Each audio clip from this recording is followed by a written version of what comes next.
Welcome to the Primitive Lifeways channel on YouTube. In this video, I want to discuss the edible and utilitarian uses of wild rose. So stick around, we got some great information coming up. All right folks, so I want to welcome you back. As you can see, I zoomed the camera into the wild rose for identification purposes, and that's what we'll start off with. So how to identify wild rose? It's actually quite simple because we're already familiar with the domesticated rose we find at a nursery, just on a smaller scale. So you can see we have the same reddish brown shoot, smaller thorns. The leaves look identical, just on a smaller basis. We have the rose bud right here, and then the hip right below that. This one's about to pop open, and when it pops open, it turns into a beautiful flower.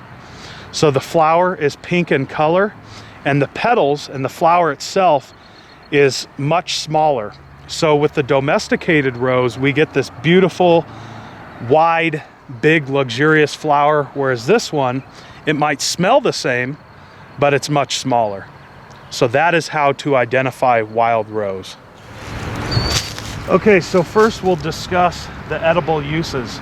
You can see, and I got myself in a thorn here.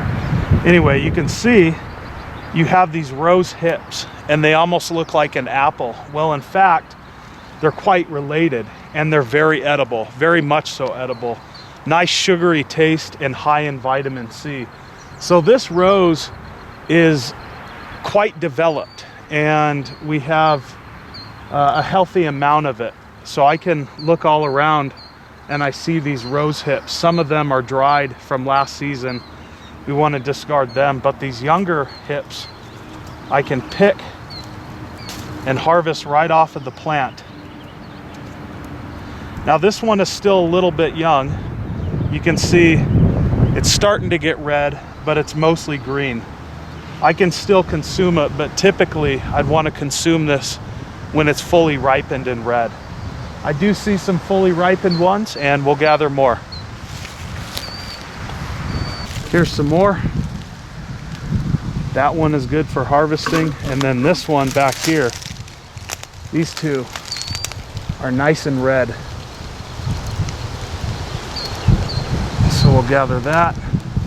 A little bit of green on this one, but again, that shouldn't be a problem. And we have the rose hip. I just bite right into it.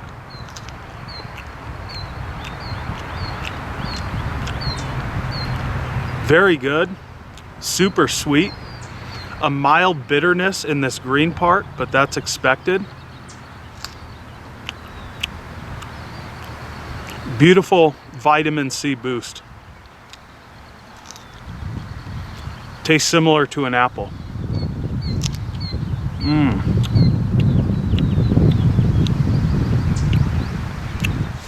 The next edible part on wild rose is in fact these petals.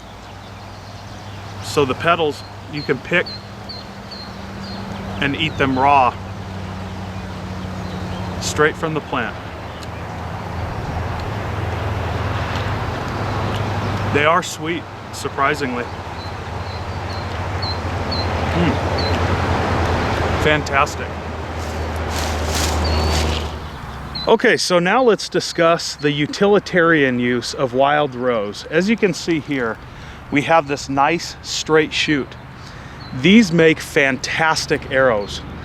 They require little heat straightening, they stay straight, and they're very, very durable. So as you can see here, I just finished up a hoopah style bow. This is sinew backed yew, and I'm shooting rose shoots with this bow. They hold up great, they fly nice and fast, but they're not too light, but they're also not too heavy, making them ideal for arrow material. All right folks, so that is just about going to wrap up this video on the uses for wild rose. If you enjoyed this video, help us out.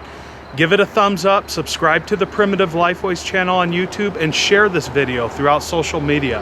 It really helps us to grow and expand, and most important, it helps us reach a wide, diverse audience.